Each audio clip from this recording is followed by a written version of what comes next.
Vile vile tuongeze uwekezaji zaidi kwenye nyumba kama nilivyosema, na zaidi tunazungumza nyumba za bei nafuu.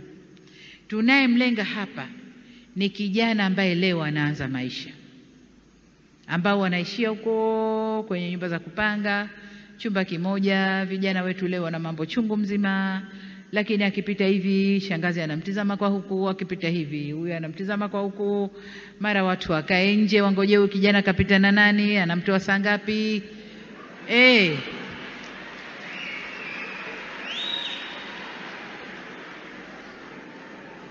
Kwa tunalenga vijana wetu wa kike na wa kiume wanaoanza maisha leo.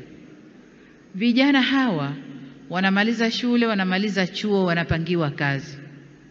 Anapangiwa kazi kwenye mikoa tofauti, mbali sana na nyumbani. Akifika la kwanza anahangaika kutafuta nyumba kwa wapangaji.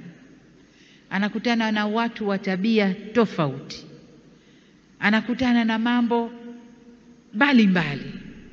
Sasa ili kumpa raha afanye kazi yake vizuri, ni vyema kule anakokwenda akute kuna nyumba inamsubiri, kazi yake kuomba, aambiwe nyumba yako hii, lipa kodi.